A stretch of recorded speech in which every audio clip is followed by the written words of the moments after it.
Everyone, welcome or welcome back to the channel. So in this video we talk whatever we want or whenever the hell we want.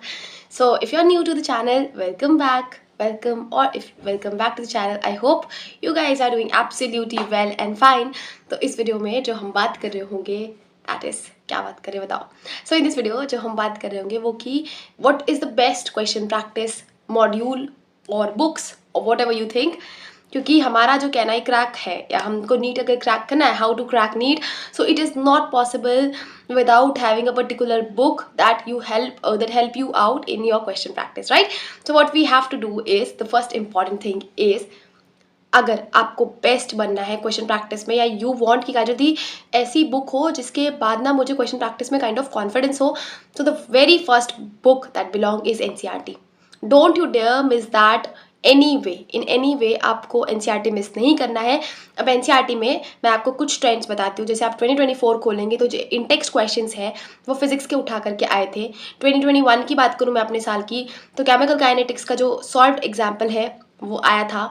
2024 में again solve example से I guess magnetic field वाला जो chapter है उससे question आया था.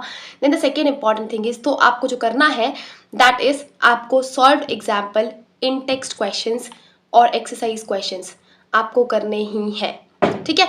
Specifically when it comes to physical chemistry, organic chemistry and physics, इन तीनों सब्जेक्ट के लिए it is very very very mandatory to do physical chemistry, physics and organic chemistry. Now second important thing is कि काजल दी चलो now I am done with, और I have already done the physics की questions और मतलब NCERT questions. Now what I need to do, so when you complete your entire NCERT question, now you will be jumping into the second book that is exemplar. जिसके पास है well and good, जिसके पास भी नहीं है you can go to Google, आप उसको download कर सकते हो, वो आपके डाउनलोड के लिए अवेलेबल है. आप उसको डाउनलोड करेंगे और आप उसको दूसरे इंपॉर्टेंस पे रखेंगे.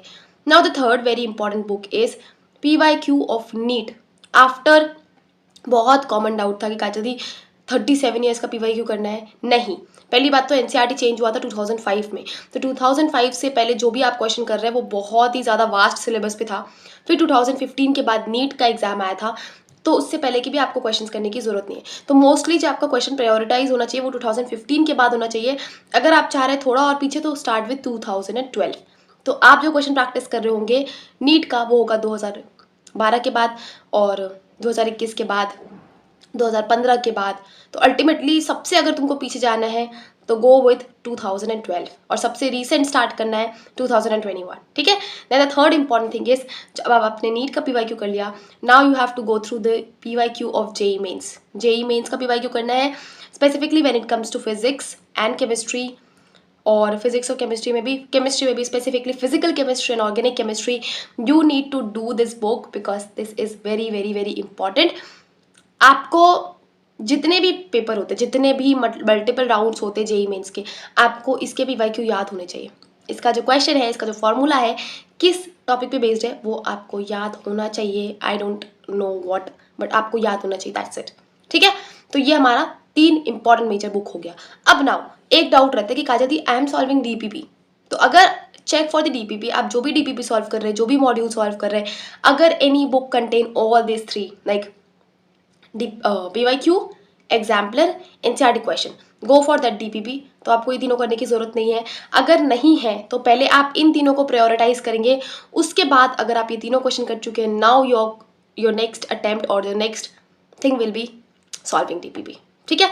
मॉड्यूल अगर आप कर रहे हो कर सकते हो, सॉल्व एग्जाम्पल्स जितने भी हैं आप कर सकते हैं, बट अगेन पहले आप इन तीनों चीज़ों को प्रायोरिटाइज करेंगे. That is solving your NCERT, then your exemplar, and then is your PYQ, because these are the 3 most potent resource जिससे ही क्वेश्चन रिपीट होंगे. क्वेश्चन नहीं रिपीट होगा अगर, तो क्वेश्चन का जो कॉन्सेप्ट है वो तो डेफिनेटली इन्हीं टॉपिक से रिपीट होगा. So this are the most most most important book.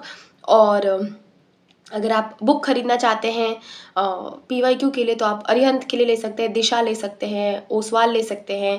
This are some of the good book publication जो आप ऑफलाइन ले सकते हैं. राइट.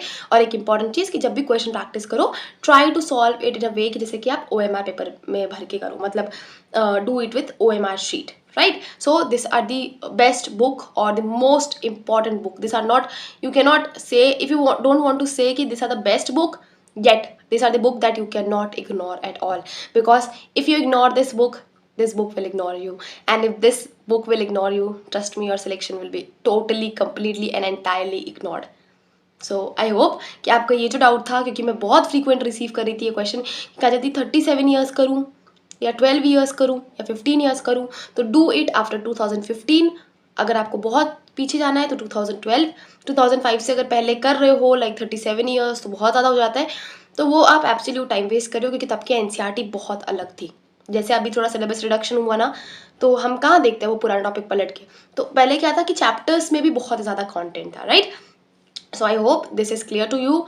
एंड आप एग्जाम्पलर जो छोटी सी किताब है जिसके SAQ भी बहुत बहुत बहुत इंपॉर्टेंट है, जिसके वो 10 न्यूमेरिकल बहुत इंपॉर्टेंट है, फिजिक्स के इन टेक्स्ट और सॉल्व क्वेश्चंस भी बहुत बहुत बहुत एग्जाम इंपॉर्टेंट है हमारे एग्जाम पॉइंट ऑफ व्यू से. So this are the books that you can not ignore at all. बल्कि इन बुक्स को तो ऐसे कर लो कि तुम घोट के पी लो, लिटरली बता रही हूँ, रट लो, एकदम रटा हुआ होना चाहिए कि काजल दी अगर बायोलॉजिकल क्लासिफिकेशन में प्रोटिस्टा का क्वेश्चन आया है डायटम्स के ऊपर, तो वो जो क्वेश्चन है वो 2018 का है. इस लेवल तक क्वेश्चंस याद कर लो, और अगर वो क्वेश्चन गलत हो रहा है तब उस क्वेश्चन को बुक मार्क करके इतनी बार रिपीट करो कि तुमको बार बार वो चीज़ याद आए कि काजल दी ये क्वेश्चन गलत हुआ था. So I have to be cautious जब मैं इसका क्वेश्चन सॉल्व कर रहा हूँ, तो कहीं मैं कॉन्सेप्ट जो है वो गलत तो नहीं कर रहा. ठीक है. So this is something that I wanted to tell you out इस वीडियो में. और इस वीडियो के लिए इतना ही. अब हम मिलेंगे नेक्स्ट वीडियो में. Till then bye bye, take